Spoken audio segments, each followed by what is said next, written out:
I mean, I remember even as a kid being fascinated by a local picket line of, I think it was some, AT&T or some type of phone workers or something. And, I was younger and it was just, there was activity and excitement. And I was curious about politics. And I talked to them a little bit. They were nice people. They were, probably happy to talk about what they were doing. And it was a big risk. That came across to me even then. And at the very least, if you're in the proximity to anybody striking, bring over a sandwich, bring over pizza. It sounds silly, but legit, honk your horn. Let them know, materially, energetically, whatever, we have their back. And that's the point, really, of this segment. And it benefits all of us. I mean, that's one of the best slogans ever. You like the weekend, thank your labor union. It's the truth. That didn't happen through conversation and economic development. Happened through strikes.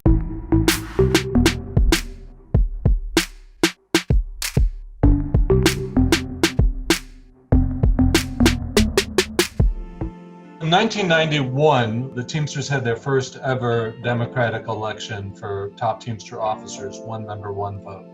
And I was a volunteer on the campaign of the insurgent reform candidate, Ron Carey. Carey was elected over the almost universal opposition of the local union officers. More than 85% of local union officers opposed him. And so when he took office, he had a huge amount of grassroots support, but he was trying to run a union over the opposition of the bulk of the officials who controlled the union. Initially, what he tried to do was work in cooperation with them and win them over. In 1994, there was another strike at UPS. This one was called after a new contract had been negotiated. And after that contract, UPS unilaterally raised the maximum weight on a package. Carey called a national safety strike. And 2/3 of local unions were directed by local union officers to scab on their own strike. That set the stage for the UPS strike in '97 in a lot of ways.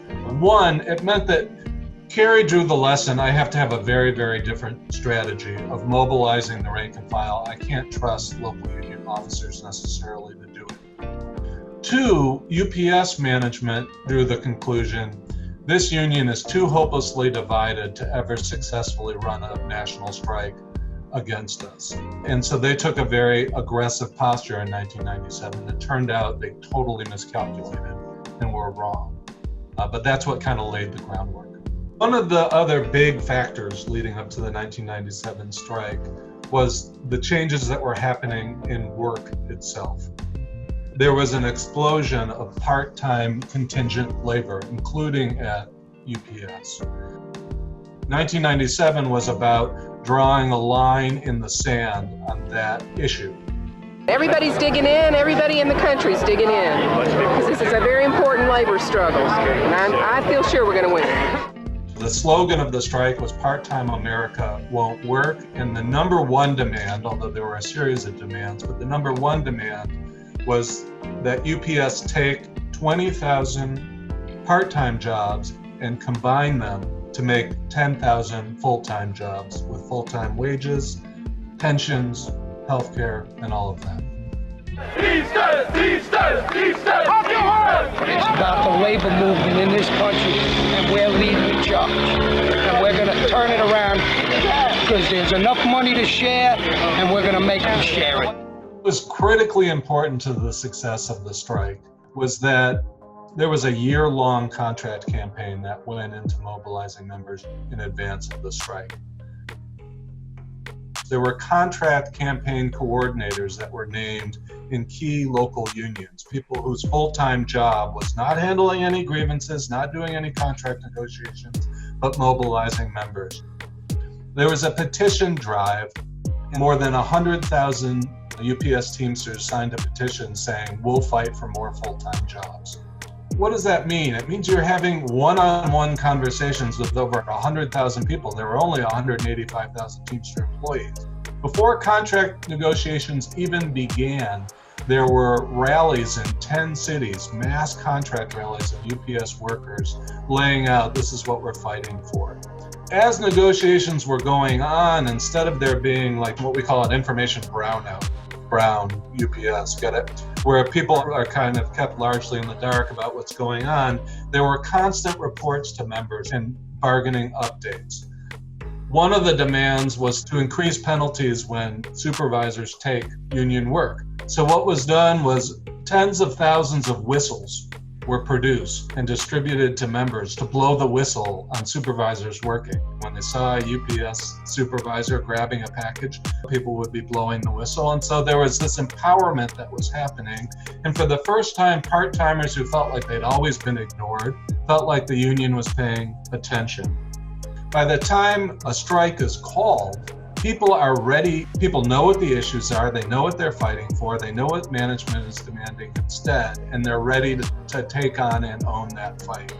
When you look at the footage from that time in the press, when a reporter walks up to a worker and says, "Why are you out here?"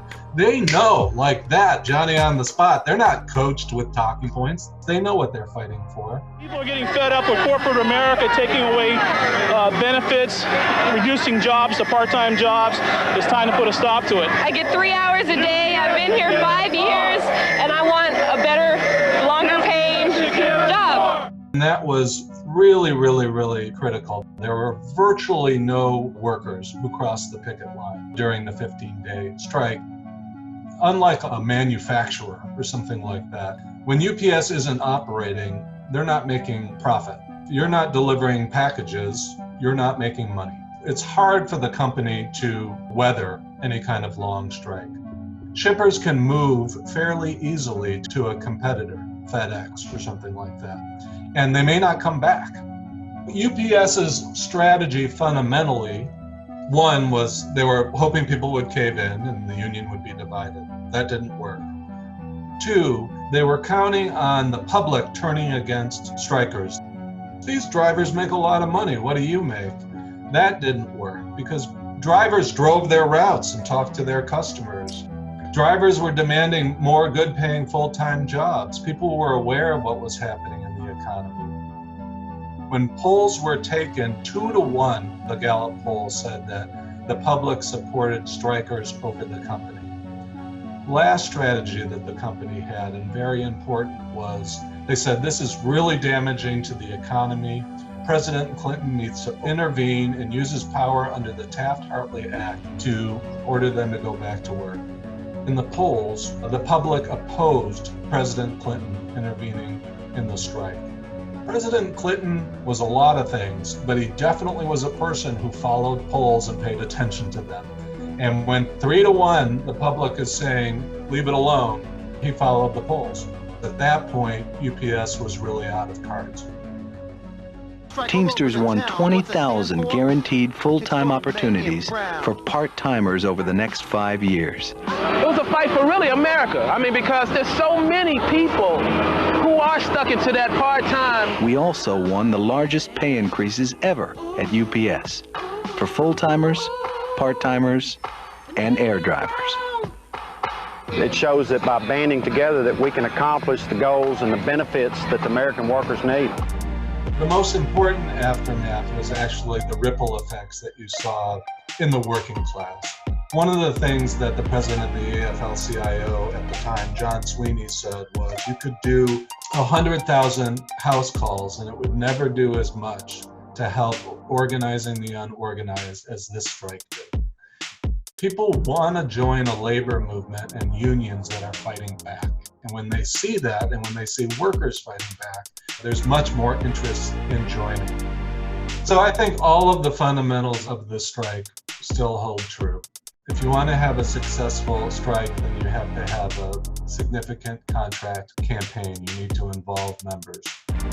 The threat right now to the Teamsters and to the labor movement as a whole is Amazon. The huge explosion of non-union, low-wage work. Amazon now delivers as many Amazon packages as UPS delivers Amazon packages. And their drivers make half of what the lowest paid UPS drivers make. What our model and vision is that you take on the company very aggressively.